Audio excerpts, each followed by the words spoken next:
Salam, selamat malam saya ucapkan kepada jamaat yang mengikuti ibadah doa kita pada malam ini.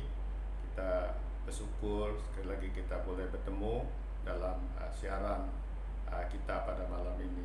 Sebelum kita menaikkan beberapa perkara doa bersama, saya membawa kita melihat dalam 1 Tesalonika 4 ayat yang ke-13 sampai ayat yang ke-14 yang berbunyi, selanjutnya kami tidak mau saudara-saudara bahwa kamu tidak mengetahui tentang mereka yang meninggal, supaya kamu jangan berduka cita seperti orang lain yang tidak mempunyai pengharapan. Karena jikalau kita percaya bahwa Yesus telah mati dan telah bangkit, maka kita percaya juga bahwa mereka yang telah meninggal dalam Kristus akan dikumpulkan Allah bersama-sama dengan Dia. Dari nas ataupun teks firman Tuhan yang sudah kita baca, kita mengambil satu tema, yaitu pengharapan orang percaya. Nah, yang pertama, apa itu pengharapan?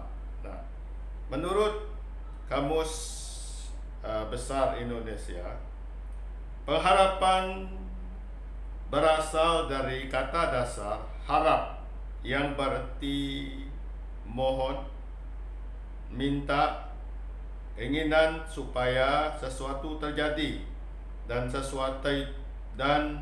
sesuatu itu biasanya hal yang sesuai dengan kebutuhan atau keinginan. Itu pengharapan menurut Kamus Besar Indonesia.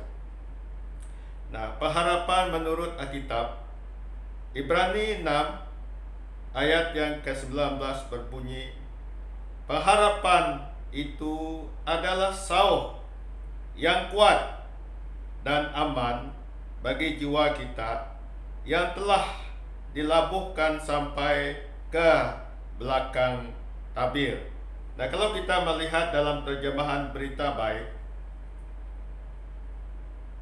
harapan ini adalah sauh bagi hati kita, ianya selamat dan tentu serta ia menebusi tabir bait Allah surgawi dan langsung ke bilik sembahyang yang di sebelah dalam. Nah, itu menurut Kamus pengharapan itu adalah sauh yang kuat dan aman bagi jiwa kita yang telah dilabuhkan sampai ke belakang tabir. Ada dua pengharapan orang percaya daripada teks yang telah kita baca. Yang pertama, kita percaya Tuhan Yesus telah mati dan bangkit, ayat yang ke-14e. Yang kedua, kita percaya mereka yang telah meninggal dikumpulkan bersama-sama dengan Yesus, ayat 14b. Nah, ayat yang pertama tadi, kita percaya Yesus telah mati dan bangkit. Nah, kalau kita melihat di dalam 1 Korintus ayat 15, bukan 1 Korintus pasal 15 ayat 14, tetapi andai kata Kristus tidak dibangkitkan, maka sia-sialah pemberitaan kami dan sia-sialah juga kepercayaan kami. Itu yang dinyatakan Paulus kepada jemaat di Korintus. Kalau Tuhan Yesus itu tidak dibangkitkan, maka sia-sialah Injil yang kami beritakan, maka sia-sialah pengharapan kami. Itu kata Paulus. Nah, kalau kita melihat dari kitab Injil, dari kitab-kitab Injil memberitahu kepada kita bahwa Yesus telah mati dan telah bangkit. Disaksikan oleh para perempuan yang pertama menyaksikan berita kebangkitan Yesus itu waktu para perempuan awal pagi mau merempah mayat Tuhan Yesus, di mana malaikat memberitahu bahwa yang mereka cari telah bangkit dari antara orang mati. Mulai dari situlah Tuhan Yesus menampakkan diri kepada murid. Kalau kita melihat dari Yohanes 20 ayat yang ke-27, kalau kita melihat kisah tentang Yesus yang menampakkan diri pada suatu hari waktu awal minggu pertama, Yesus menampakkan diri kepada murid. Ya, jadi para murid memberitahu kepada Rasul Thomas, Rasul Thomas satu-satunya yang tidak bersama waktu Yesus menampakkan diri di dalam rumah yang dimana pintu rumah ditutup dengan terkunci dengan kuat, dan tiba-tiba Yesus muncul di tengah. Jadi waktu memberitahu kepada Thomas, Thomas tidak percaya sebelum saya mencucukkan tangan saya ke tapak jari Tuhan, sebelum saya menyucukkan ke rusuk Tuhan, saya tidak percaya. Jadi satu minggu lepas itu Yesus menampakkan diri. Kalau kita melihat dalam ayat yang ke-27, di mana Yesus berkata kepada Thomas, supaya Thomas mencucukkan jarinya ke bekas paku, mencucukkan tangannya ke atas rusuknya, baru Thomas percaya. Jadi Yesus yang kita sembah, pengharapan kita bahwa Dia Allah yang telah mati dan telah bangkit. Nah, yang kedua, kita percaya mereka yang telah meninggal dikumpulkan bersama-sama dengan Yesus. Nah, itu pengharapan kita.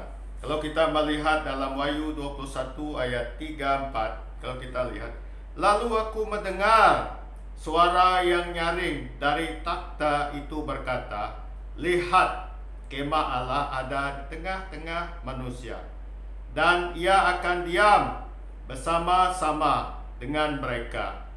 Mereka akan menjadi umat-Nya, dan Ia akan menjadi Allah mereka. Ayat keempat, dan Ia akan menghapus segala air mata dari mata mereka, dan maut tidak ada lagi perkabungan atau retap tangis atau duka cita, sebab segala sesuatu yang lama telah berlalu.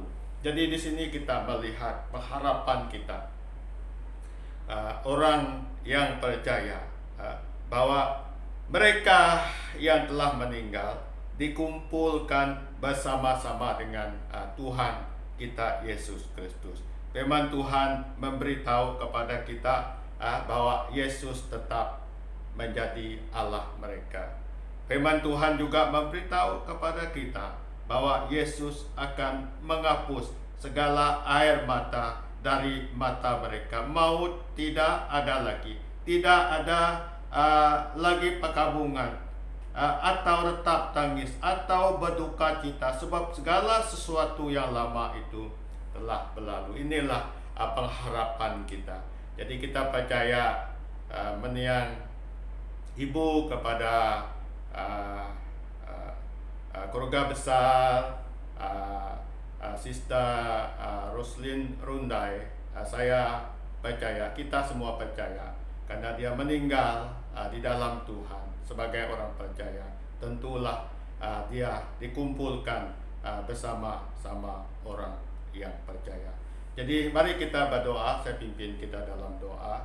Bapa Surgawi, kami bersyukur kepada Tuhan oleh karena di dalam Yesus kami punya pengharapan. Yesus yang kami sembah telah mati dan telah bangkit. Yesus yang kami sembah memberitahu kepada kami bahwa Yesus orang yang percaya, bila mereka meninggal dalam Yesus, mereka dikumpul bersama dengan Tuhan. Kami serah bagi keluarga besar Sister Roslyn Rundai, biarlah firman-Mu meneguh, menguat iman mereka. Dalam keadaan berduka cita, kami berdoa supaya Tuhan menyertai mereka. Firman Tuhan menguatkan mereka ya Tuhan, dalam mereka menguruskan mendiang ibu yang telah dipanggil Tuhan. Kami doa agar semuanya dipimpin, ditolong oleh Tuhan. Berkati segala keperluan mereka ya Tuhan. Terima kasih ya Bapak. Begitu juga kami terus doa bagi seluruh jamaat PM Community Lutung ke dalam tangan-Mu, dalam keadaan yang sulit, yang sukar, berdepan dengan wabak COVID-19. Kami mohon agar darah Yesus terus membungkusi kami. Jauhkan kami dari segala penyakit, jauhkan kami dari COVID-19. Jamaat yang sakit, kami berdoa agar bilur-bilur-Mu yang tertumpah di kayu salib, sembuhkan yang sakit, yang punya beban, yang punya persoalan, Engkau lepaskan, Engkau bebaskan mereka dalam nama Tuhan kami Yesus Kristus. Terima kasih ya Tuhan, dalam nama Yesus Kristus kami telah berdoa dan mengucap syukur. Amin. Ibadah kita sampai di sini. Tuhan memberkati kita.